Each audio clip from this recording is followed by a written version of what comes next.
Bet you didn't realize that they were bringing Johnny Young Bosch here, did you? What? I'm here! No, I'm just kidding. No. What? Johnny Young Bosch? My name is David Vincent. Yes, sir. And for those of you who may not be familiar with who I am, I'm a professional voice actor. I'm based out of Los Angeles. And this is actually my first time to McAllen, Texas. Yeah, you know, and it's hot. It's hot. But it's a lovely town. I got an opportunity, you know, I flew in last night. I got the opportunity to kind of go out and I went for a run this morning. And, you know, just ran around the neighborhoods and kind of saw a little bit of the city. That's one of the things that I like to do whenever I come to a new place. But I'm glad that I'm here, and I had no idea that we were this close to the border, the Mexican border. Yeah, because a gal who's working with me, and she's like, yeah, it's like literally 20 minutes from here. And I was like, I for some reason thought that McAllen was like way up north. Anyway.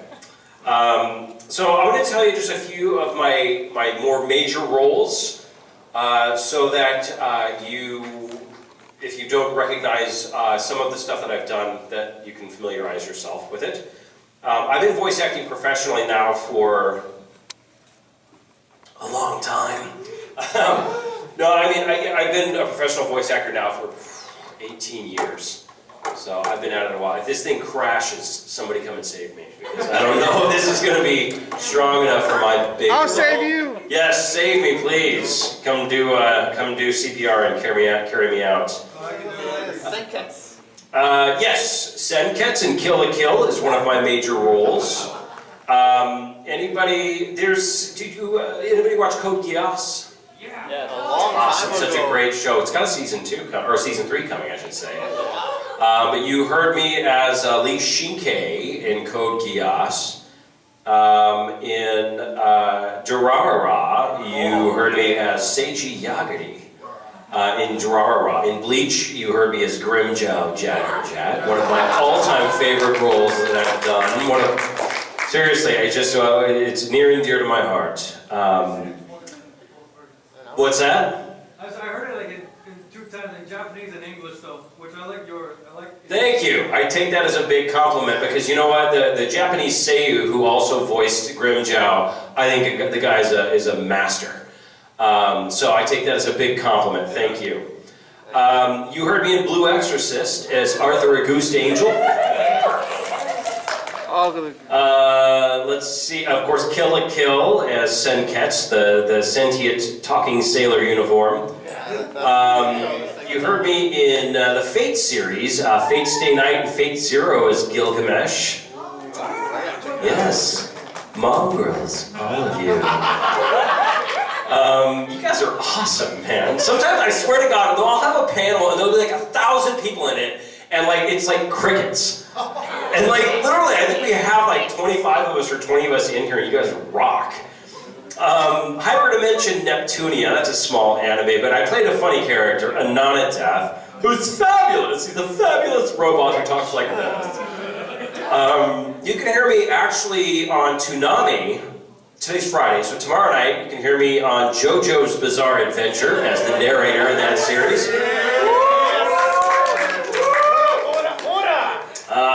Let's see, Tokugawa in Mob Psycho 100. You can hear me in Hunter x Hunter as Finks and Rabid Dog. Pardon me. And I do a lot of video game work. Let's see, any Tales fans? The Tales series of Tales of Graces. You'll hear me. Yes, I signed your Tales of Graces. Yeah, you hear me as Richard in Tales. Yes. You can hear me as, in Tales of Fantasia, as Chester Barclay. Let's see, Castlevania, you can hear me as Richter Belmont. Blaze Blue, anybody play Blaze Blue? Awesome, I love that series. I played Jin Kisaragi in Hakumen. I'm in Hakumen. Awesome. I am the White Void. It took a long time, but I made them. Tekken, you can hear me as Martial Law. Character is so, we're all like 16 in here, right? Character's a badass, man. I love that dude. He's awesome. He's a Bruce Lee. Street Fighter, you can hear me as T-Hawk. Resident Evil Revelations, you can hear me as Raymond Vester. Let's see, Dead or Alive 5, you can hear me as Elliot. Fire Emblem, Awakening, and Super Smash Brothers, you can hear me as Robin. Yeah! Which is, one of my favorites. Love that game. And then I actually just had a brand new one come out. I've got more coming that I can't tell you about, of course, because we're all under contract.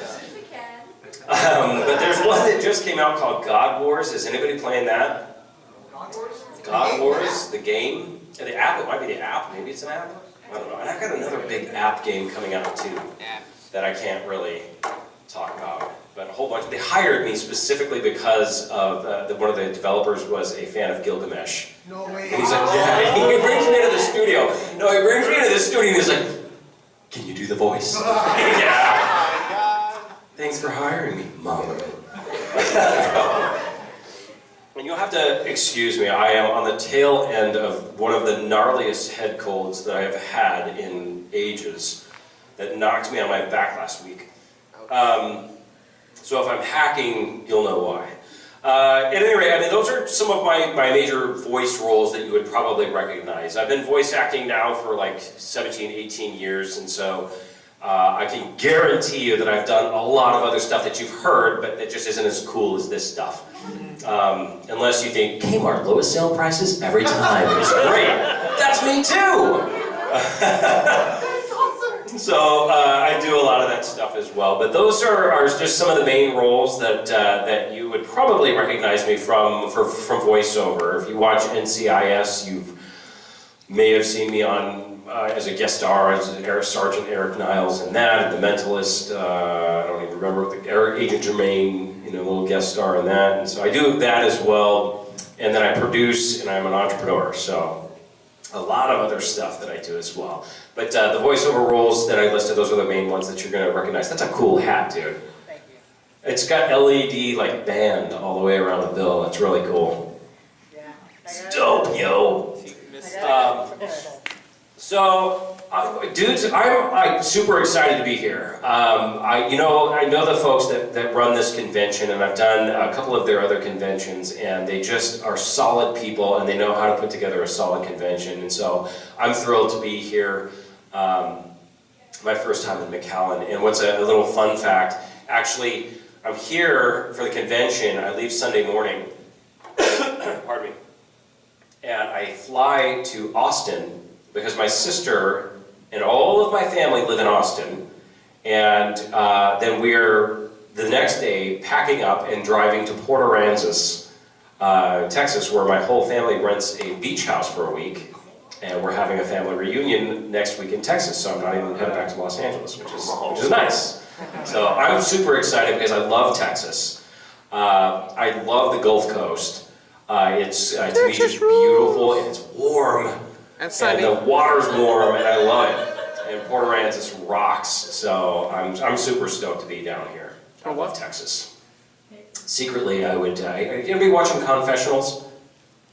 Confessionals, a couple of you guys. Okay, so Confessionals is this hysterical.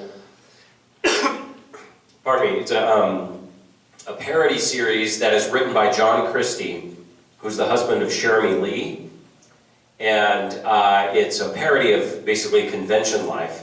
It's hysterical. You can watch it right now. It's exclusively playing on, it's a Facebook group. You guys have Facebook? Yeah. Okay. If it's coming elsewhere soon, so stand by. But if you have Facebook, go and join this group. It's called Anime Unlocked. It's a closed group, but just search in your Facebook search bar for Anime Unlocked, as in you unlock a key. And you can watch it there. And at any rate, I play Cash Jackson, who I run Giganticon, one of the biggest cons in America. And he's from Texas, of course. And so, I got to tap into my Texas. The funny thing is that actually I get cast with a Southern or a Texan accent more than any other accent that I do. And I don't have an ounce of Texan in me. I think I'm a wannabe Texan. But I get constantly cast for any type of Southern accent. It's just one of my go-tos. My agents are always like, oh my God, if it's anything Southern, throw it to David. So, interesting. Well, I guess this is kind of an AMA, Ask Me Anything, Q&A if you want to know anything. Yes, we've already got a question. Go ahead. How did you get into voice acting? How did I get my start? Yes. That is a great question.